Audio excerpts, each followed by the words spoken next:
Assalamualaikum dan salam sejahtera. Hai, apa khabar semua?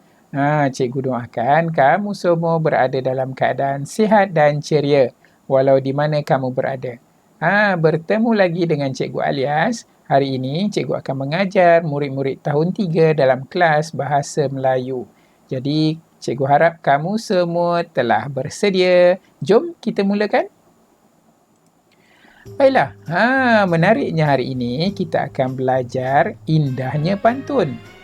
Kamu boleh lihat buku teks Bahasa Melayu Jilid 2 halaman 4. Ya, mari hari ini kita akan berpantun bersama-sama. Standard kandungan untuk kelas kita pada hari ini 2.3 iaitu membaca dan mengapresiasi karya sastra dan bukan sastra. Standard pembelajaran untuk kelas kita pada hari ini 2.3.1 membaca, mengenal pasti dan menerangkan kandungan teks daripada bahan bukan sastra dan bahan sastra. Hari ini kita akan fokus kepada pantun. Okey. Jadi objektif pembelajaran untuk kelas kita pada hari ini, pada akhir pembelajaran cikgu harapkan kamu sekurang-kurangnya berupaya membaca pantun dengan intonasi yang betul. Dan yang kedua, mengenal pasti baris maksud pantun yang dibaca. Dan yang ketiga, menyatakan satu maksud pantun yang dibaca. Baiklah, kriteria kejayaan untuk kelas kita pada hari ini, cikgu harapkan kamu akan dapat membaca dan menerangkan maksud pantun kepada rakan. Tentu kamu dah bersedia. Kamu pun dah biasa mendengar pantun-pantun, ya. Pantun nasihat, pantun ilmu, pantun jenaka dan sebagainya. Baiklah, apakah pantun? Siapa tahu apa dia pantun? Siapa tahu apa dia pantun? Jadi cikgu nak kongsikan pantun merupakan sejenis puisi lama yang biasanya terdiri daripada 4 baris dalam tiap-tiap rangkap. Ada 4 baris biasanya. Okey. Hari ini cikgu nak perdengarkan kamu dengan pantun ilmu. Baik, mari kita baca sama-sama.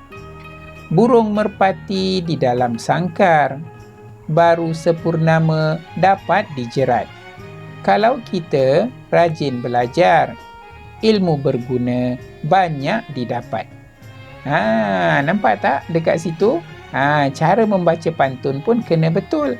Kena ikut intonasi yang betul, yang sesuai, seperti mana yang cikgu baca tadi. Baiklah, kita teruskan. Nampak tak 2 baris yang pertama ini dipanggil sebagai pembayang. Ya. Manakala 2 baris yang kedua dipanggil maksud. Itu adalah pantun. Ya. Ada pembayang dan ada maksud. Jadi, apa yang kita nak belajar hari ini ialah kita nak belajar, kita nak fokus kepada maksud sesuatu pantun. Jadi, kamu kena faham setiap pantun yang dilontarkan, yang diujarkan membawa maksud yang tertentu. Okey, siapa boleh bagi tahu dengan cikgu? Apakah maksud pantun ini? Jom kita tengok. Maksud pantun, okey. Kita tengok tadi, kita dah tahu burung merpati di dalam sangkar, baru sepurnama dapat dijerat. Kalau kita rajin belajar, ilmu berguna banyak didapat. Jadi apa maksud dia? Cuba kita tengok 2 baris yang terakhir ini merupakan maksud. Jadi kita katakan orang yang rajin belajar akan mendapat banyak ilmu. Kan? Sebab dia dah kata dekat sini, kalau kita rajin belajar, ilmu berguna banyak didapat. Ya? Boleh faham? Bagus. Okey. Jadi kita terus kepada aktiviti yang pertama, mengenal pasti dan menyatakan maksud pantun. Kamu boleh merujuk buku teks Bahasa Melayu Jilid 2 halaman 4. Baiklah, tajuknya indahnya pantun. Ya. Jom kita baca sama-sama petikan yang disediakan. Hanif dan Nabila menjadi pengacara untuk pertandingan berbalas pantun peringkat SK Gemilang. Yang berikut ialah pengenalan tentang pantun sebagai pembuka majlis. Biasa kan kita dengar dalam pembukaan majlis orang akan bacakan pantun. Jadi kita akan rasa seronok dan gembira sebab pantun merupakan warisan budaya Melayu yang perlu dipertahankan. Baiklah, kita teruskan. Lihat pantun yang pertama yang mereka baca. Mengail puyuh di hujung desa, dalam terusan nampak berbayang.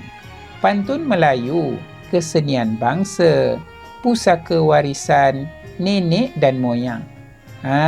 Nampak tak dekat situ? Cuba kamu lihat maksud pantun tersebut. Baris maksud dia, pantun Melayu, kesenian bangsa, pusaka warisan nenek dan moyang. Apa maksud dia? Pantun Melayu merupakan budaya peninggalan nenek moyang. Seterusnya kita lihat pantun yang kedua. Manisnya rasa tidak terkira, buah papaya di kampung berangan. Indah bahasa pantun berbicara, seni budaya dibuang jangan. Ya. Mendalam maksud pantun ini, ya. Cuba kita tengok baris maksudnya. Indah bahasa pantun berbicara, seni budaya dibuang jangan. Dia kata seni budaya dibuang jangan. Jangan kamu buang seni budaya. Jadi apa kita boleh jelaskan di situ? Bahasa pantun indah dan bersantun, ya. Bahasa dia sangat mendalam. Baiklah, kita teruskan dengan pantun yang ketiga. Cantik seninya ukiran kayu, sukar dicari begitu rupa. Tinggi nilainya pantun Melayu, jati diri janganlah lupa. Nampak tak dekat situ? Apakah maksud pantun ini? Bagus. Nampak tak dia cakap? Tinggi nilainya pantun Melayu. Jati diri janganlah lupa. Maksudnya jati diri itu apa? Jati diri itu pegangan hidup kita, ya. Jadi kita boleh katakan maksud pantun ini, pantun Melayu melambangkan budaya dan jati diri yang tinggi. Jadi pegangan kita kepada budaya Melayu, budaya Malaysia sangat tinggi. Jadi kita harus pertahankan, jangan kita lupakan, ya. Seterusnya kita lihat pantun yang keempat. Dalam taman berbunga tanjung, bersopan santun dipetik sidara. Meski berzaman tetap disanjung, jagalah pantun tradisi dipelihara. Jadi dia dah pesan dekat sini, di bawah baris maksud tersebut. Dia pesan apa? Meski berzaman tetap disanjung, jagalah pantun tradisi dipelihara. Dia suruh supaya kita menjaga pantun, supaya tradisi kita dipelihara. Jadi kita nak tulis macam mana? Kita boleh katakan pantun Melayu hendaklah terus dipelihara dan disanjung tinggi. Nampak tak? Kita ulas sahaja daripada baris maksud yang telah dinyatakan. Boleh? Bagus. Baiklah, kita terus kepada aktiviti yang kedua. Menyatakan maksud pantun dan melafazkannya. Sekarang kamu kena lafazkan pantun tersebut. Kamu boleh rujuk buku aktiviti Bahasa Melayu Jilid 2 halaman 3. Baiklah, kita baca sama-sama, ya. Tajuk petikan pantun ini ialah warisan kita, ya. Seberang jalan nampak merpati, ternampak rusa juga si angsa, ketupat kuih bulan dan capati, pelbagai bangsa, pelbagai cita rasa. Boleh? Senang sahaja melafazkan pantun, kan? Ikut intonasi yang telah cikgu tunjukkan. Baiklah, apa dia maksud pantun tersebut? Siapa boleh bagi tahu? Dia dah kata dah ketupat, kuih bulan dan capati. Pelbagai bangsa, pelbagai cita rasa. Maksudnya di Malaysia ni ada pelbagai kaum, pelbagai budaya. Jadi tentulah pelbagai makanan ada disediakan. Jadi maksudnya terdapat pelbagai jenis makanan tradisional mengikut pelbagai kaum. Okey. Seterusnya kita lihat pantun yang kedua. Indah cahaya permata baiduri, nampak serasi dipakai sidara. Ciongsam kebaya juga sari, busana tradisi harus dipelihara. Nampak tak dekat situ? Baris maksud tu menyatakan ciongsam, kebaya, sari. Jadi busana ini harus dipelihara. Apa dia busana? Busana ialah pakaian, ya. Pakaian. Jadi bagaimana kita nak menerangkan maksud pantun ini? Cikgu boleh bagi cadangan.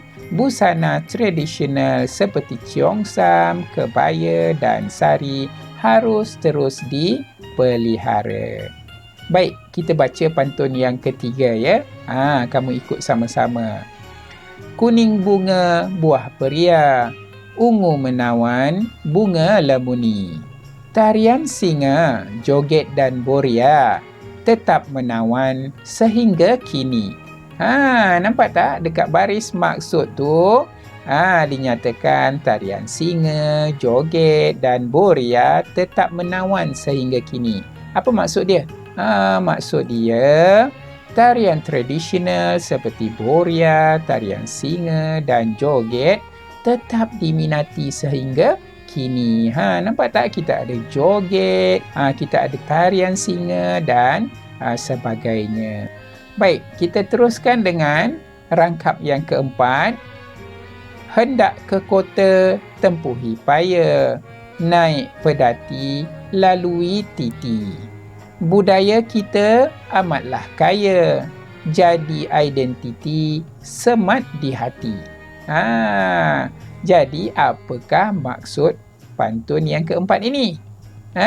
Okey, bagus. Kamu dah boleh baca dia punya baris maksud pantun ini. Budaya kita amatlah kaya, kan? Kita memang kaya dengan budaya, kan? Jadi kita kena semat di hati identiti ini, kan? Jadi kita sebagai orang Malaysia, kita mesti mengagumi dan menghormati dan menghargai budaya yang kita ada. Jadi kita nak tulis macam mana?